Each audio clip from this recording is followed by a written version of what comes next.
Hey guys, it's Rush. Hope you're doing well. Welcome back to the channel. This video today, I'm going to show you a setup after Super Art 2 with Ken. Now, I stumbled upon this during my last stream where I was just labbing a lot of stuff.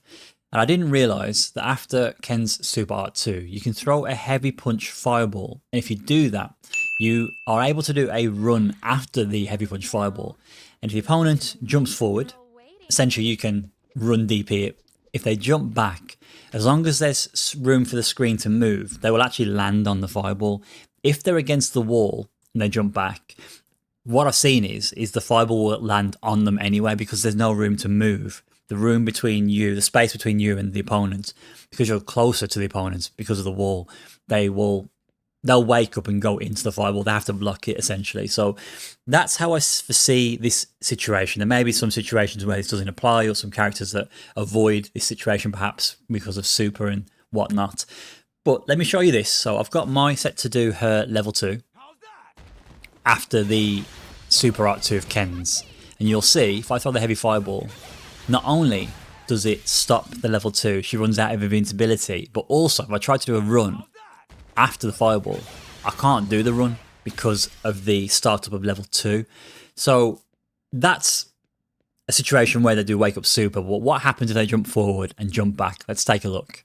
So I've taken off the level 2 super and wake up from and I've turned on jump forward. So let's go back to that pre-recording that I've done. Heavy fireball, run. And you can see I can confirm that they've jumped and cancelled the run into run DP. So I get anti-air there.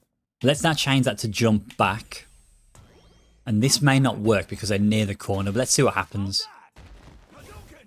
So they actually escape that. The reason they escape that is because there is some spacing between the situation of level 2 hitting and the wall, but they are close to the wall. So let's try the jump back again, but where the wall does not interfere with this. Fireball, run. And you can see that my lands on the fireball, and that's because I'm able to control the camera. Because I move forward and the Mai's jumping backwards, the actual view, the camera of the gameplay moves to the right, causing them to land on the fireball.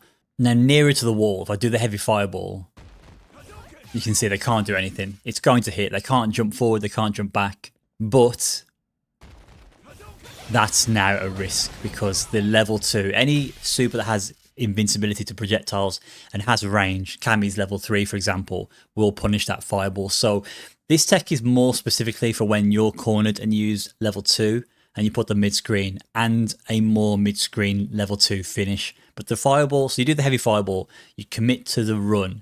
If they jump back, just run stop. But if they jump forward, do run DP. You have the option to do drive rush as well after the fireball. You can see you can DP them out of the air by cancelling the drive rush into any of Ken's DPs. Or you could even do the drive rush into the stand heavy punch, and the stand heavy punch can be cancelled into heavy gym right. I don't use that much, but that is an option you can potentially use as well. So that is it for the video, guys. A simple technique, doesn't net you massive reward, but I think it's an advantageous situation you want to add to those post Super Art 2 situations. Any questions or any queries, always give me a shout. I'll catch you in the next one. Take care.